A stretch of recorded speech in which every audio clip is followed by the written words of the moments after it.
Hello ladies and gentlemen, Mr. Waples here, and today we are going to talk about separation of powers by breaking down the three branches of the federal government. As a result of today's video lecture, you should be able to explain and analyze the concept of separation of powers, and identify the major roles and powers of each branch of the federal government. Let's get started.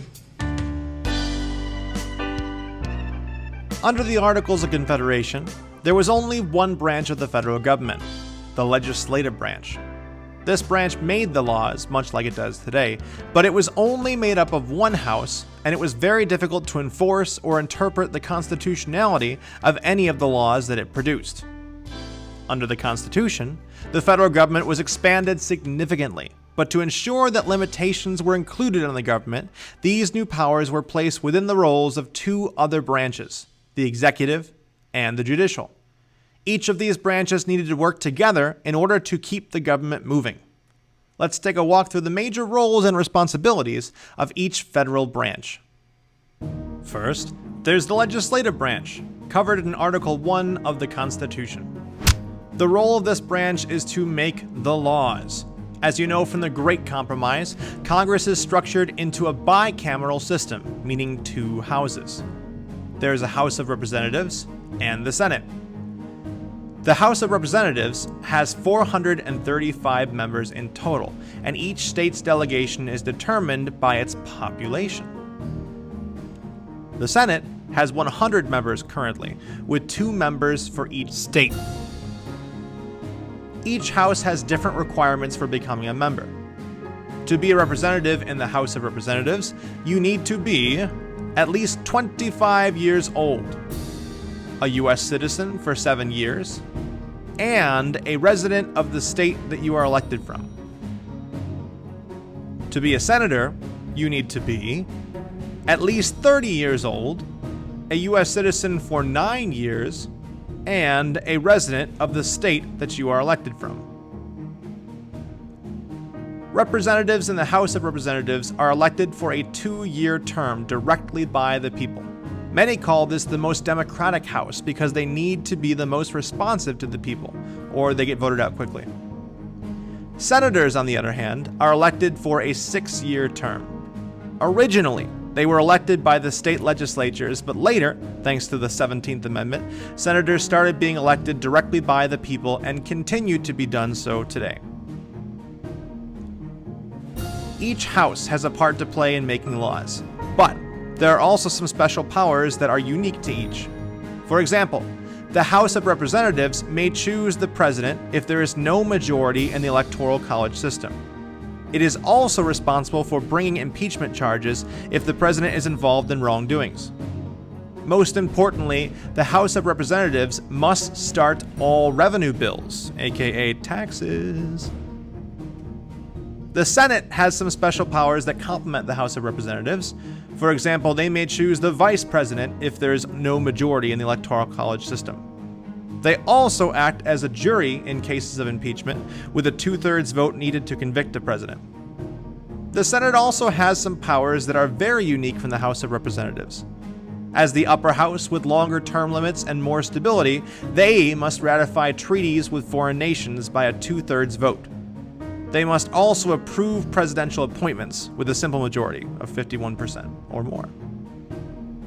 Of course, there are several shared powers between the House of Representatives and the Senate, including the following. They override presidential vetoes. They provide for defense and declare war. They regulate money and taxes. They impeach officials. They create federal courts. And they establish rules for the naturalization of immigrants. And then there's the executive branch, covered in Article 2 of the Constitution. The role of the executive branch is to enforce the laws. The most recognizable figures in the executive branch are the President and the Vice President of the United States.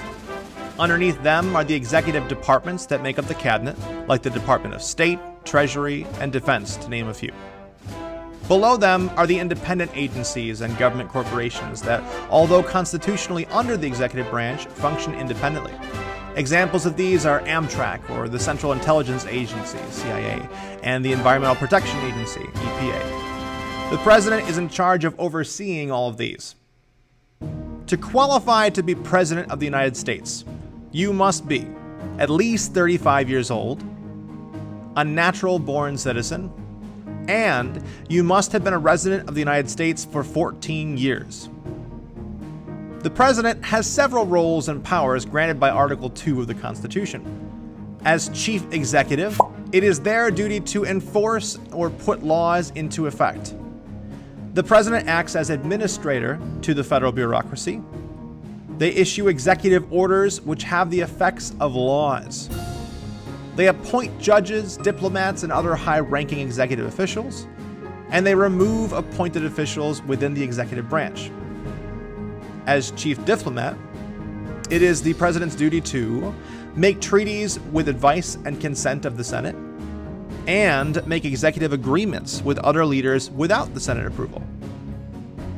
As commander-in-chief, it is the president's duty to command the military. They share this power with Congress, who manages the funding of the military, although the president's power is much greater during wartime.